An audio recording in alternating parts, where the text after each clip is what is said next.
after reading book 2, I decided to go straight to book 3 of the Dungeon Crawler Carl series. It's kind of easy, I guess, to just keep on reading when the plot is this continuous.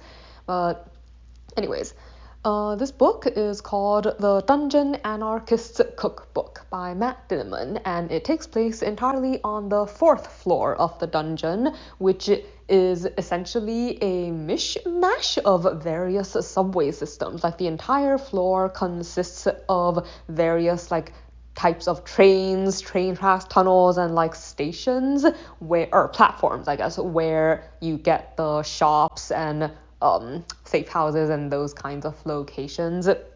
So the challenging part on this floor for Carl and the other players is trying to find the staircase, and also they have been informed by the administrators that players, even when they find the staircase, will no longer be allowed to go down early. Like, the staircases to the next floor won't open until 6 hours before the floor is due to collapse, which means that they can't essentially, you have to survive in the mess of things quite a bit longer, even if you don't want to. And at the same time, trying to figure out the train system itself is a major difficulty. There's multiple different lines with different names that seem to indicate different things, but it's not really obvious right away, and different trains contain things like traps and monsters of various kinds and missions and stuff for the people who get on them. So, let's see. So, I guess a big part of this floor for the players includes trying to map out the dangers and trying to figure out their way.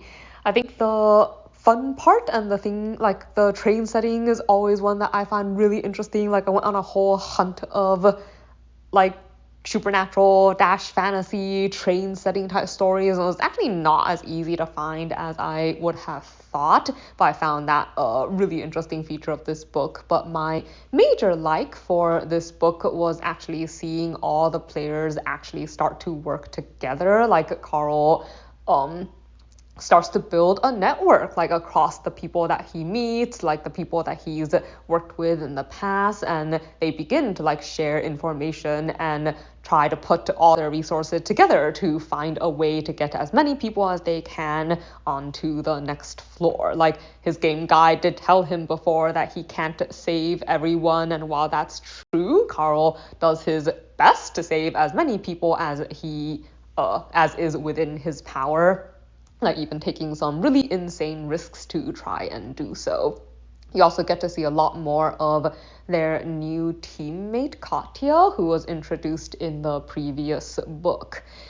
Let's see. So yeah, the teamwork stuff is definitely one of my favorites. I always really enjoy stories where you have a lot of disparate groups of people coming together to overcome some really major challenges, and you get to see the players both put their diverse resources to use and also come up with some really clever ways, I guess, to get around the challenges that they have to deal with.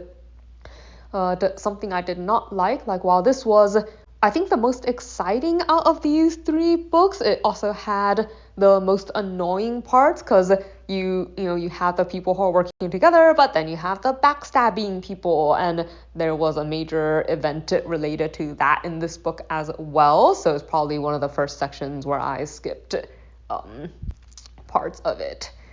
So, I mean, things turned out, I guess, for the best, so that's good, but it doesn't really make it less annoying to read about.